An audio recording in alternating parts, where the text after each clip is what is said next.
So guys आज की Friday night SmackDown जो हो रही थी शिकागो है ना भाई ऑल स्टेट एरिना से वो फाइनली एंड हो चुकी है। और आज तो जो होने वाला था ना उसकी उम्मीद ना तो आपने की होगी और ना हमने। तो इस वीडियो को एंड तक पूरा देखना, पूरा मजा उठाने के लिए। एंड नाउ आप देख रहे हैं रेसलमैनिक्स एंड सब्सक्राइब करना तो बनता है। वेल शो की धमाकेदार शुरुआत होती है the best in the world home town boy CM Punk से, जो अपने सरप्राइज रिटर्न से सबको शॉक कर देते हैं और एक थंडरस ओवेशन के साथ रिंग में चले आते हैं और कहते हैं कि आप सभी का वेलकम। घर में आने में कितना मजा आता है, लेकिन घर आने में ना और घर वापसी करने में एक प्रेशर सा फील होता है, क्योंकि आप चाहते हो कि आप अपना बेस्ट से बेस्ट डिलीवर करो। सी मैंने जुलाई 17, 2011 में आप सभी से प्रॉमिस किया था कि मैं चैंपियन बनकर ही सामने आऊंगा और मैंने वो किया। फिर मैंने प्रॉमिस किया कि मैं ग्लासगो में आकर चीजें पलट दूंगा, मैंने वो भी कर दिखाया। बट घर में फिर भी एक प्रेशर तो फील होता ही है, लेकिन ड्रू मैकिंटायर शायद ये प्रेशर झेल नहीं पाया, इसलिए उसने क्विट ही कर दिया, विच इज एब्सोल्युटली फाइन। जिसके बाद वहाँ पर पॉल हेमन आ जाते हैं और वो कहते हैं कि देखो मैं तुम्हारी डिसरिस्पेक्ट नहीं करना चाहूंगा, लेकिन बहुत गर्मी हो रही है बाहर, और जब से सीएम पंक तुम यहाँ पर आए हो ना तो अरीना में भी गर्मी बढ़ गई है।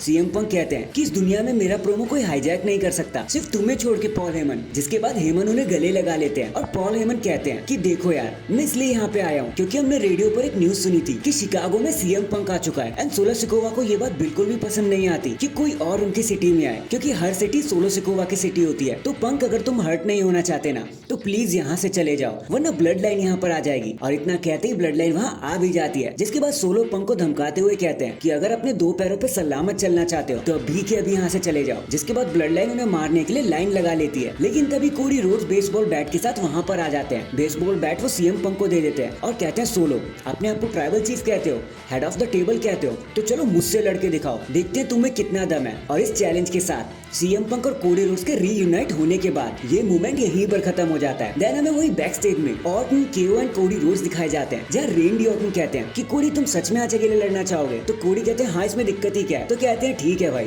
लेकिन संभल के। फिर रेंडी ऑर्टन वहाँ से चले जाते हैं, लेकिन केओ कहते हैं कि भाई मुझे कुछ ठीक नहीं लग रहा। द ब्लड लाइन हमेशा एक प्लान बी के साथ आती है, तो कोडी कहते हैं कि चिंता मत करो, हमारे पास भी तो एक प्लान है। देन हमें नाइट का सबसे पहला मैच देखने को मिलता है, triple threat match, Bianca versus Chelsea versus Michin. यहाँ जो भी जीतेगा वो MITV के लिए क्वालिफाई कर जाएगा। एंड यहाँ तो बियांका ब्लेयर ने एक तरफाई डोमिनेट कर दिया। लोगों को ये मैच काफी पसंद आया, काफी अच्छा मैच था ये, एक फ्रेश फील भी दी इस मैच ने। लेकिन जब बियांका मिचिन को KOD लगा देती है तो चेल्सी पीछे से आकर रिंग से बाहर फेंक देती है बियांका ब्लेयर को और खुद मिचिन को कवर करके मैच को जीत जाती है। जिसके बाद सारे सरप्राइज हो जाते हैं कि भाई बियांका के होते हुए ये कैसे जीत गई। फिर बैक स्टेज में हमें सोलो एंड पॉल हेमन देखने को मिलते हैं, जहाँ सोलो ने बताते हैं कि पॉल तुम्हें पंक के साथ जाना है या जहाँ जाना है जाओ, लेकिन याद रखना तुम जब भी वापस आओगे ना तो वी नीड टू टॉक। और इसी धमकी के साथ ये मूवमेंट भी यही खत्म हो जाता है। देन वही बैक स्टेज में जब मेन डोर ओपन हो रहा होता है तो हम देखते हैं कि सीएम पंक खूना खून जमीन पर गिरे होते हैं। ड्रू मैकिंटायर ने उन्हें जम के मार लगाई होती है और फिर वो उसे कंधे पे उठाकर रिंग रैंप पर ले आते हैं, मतलब स्टेज पर ले आते हैं, और सीएम पंक को मॉक करते हुए उनके ब्रेसलेट को अपनी जेब में डाल लेते हैं। जिसके बाद निक एंड ऑफिशियल्स आकर उन्हें रोकने की कोशिश करते हैं। ड्रू मैकिंटायर की बहस और लड़ाई उनके साथ भी हो जाती है। जिसके बाद देखो ड्रू तो वहाँ से चले जाते हैं, लेकिन सीएम पंक को स्ट्रेचर के द्वारा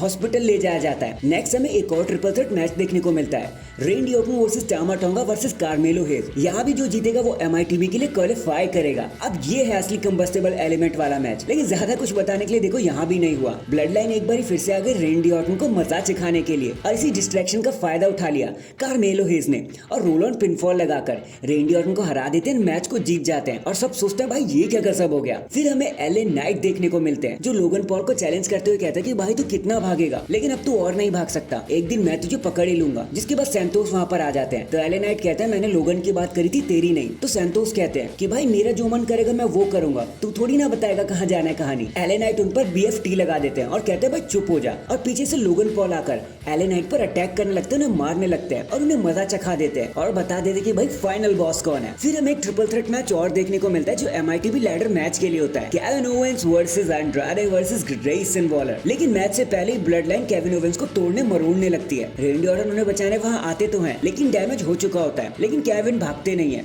वो फिर भी लड़ने के लिए रिंग में चले जाते हैं, जहाँ पर बताने के लिए ज्यादा कुछ खास हुआ नहीं, क्योंकि ब्लड लाइन आधे से ज्यादा डैमेज कर चुकी थी, तो बहुत सारा एज मिल गया उनके अपोनेंट को। एंड तभी एंड्राडे ने अपना फाइनल ब्लो लगा दिया और मैच को जीतकर अगले राउंड के लिए क्वालिफाई हो गए। एंड फाइनली ये सारी चीजें लीड करती है हमें हमारे मेन इवेंट की तरफ, which is solo Sikoa versus Cody Rhodes. अब इससे पहले कि ये मैच 10 मिनट का भी मार्क क्रॉस करता, ब्लड लाइन कोडी रोड्स पर आकर अटैक करने लगती है, मारने पीटने लगती है उन्हें, कि तभी ऑर्टन एंड केविन ओवेंस आकर चीजों को इवन कर देते हैं और सोलो सिकोवा को घेर के खड़े हो जाते हैं कि बेटा अब तुझे कयामत दिखाते हैं। पहले तो सोलो सिकोवा सबसे माफी मांग रहे होते हैं, लेकिन फिर वो हंसने लग जाते हैं और बता देते हैं कि भाई ये सब सेटअप था। और हमें देखने को मिलता है जेकब फातू का डेब्यूट, जिसके बाद वो अकेले ऑर्टन, केओ एंड कोडी रोड्स को मारने लगते हैं। सबको अकेले ही मजा चखा देते हैं, यहाँ तक कि कोडी को तो अनाउंस टेबल पे रख के उनके ऊपर ही कूद जाते हैं। और हमें पता चलता है कि ब्लड लाइन 2.0 अब 3 से 4 हो चुकी है। एंड डैम, इसी के साथ हमारी आज की फ्राइडे नाइट स्मैकडाउन यहीं पर खत्म हो जाती है। वैसे आपका आज के शो के बारे में क्या कहना था, कमेंट करके जरूर बताना। एंड चैनल पर नया है तो चैनल को जल्दी से लाइक एंड सब्सक्राइब कर दो। बाकी मैं मिलता हूँ आपसे किसी और अपडेट के साथ, तब तक के लिए अपना ख्याल रखें और खुश रहें।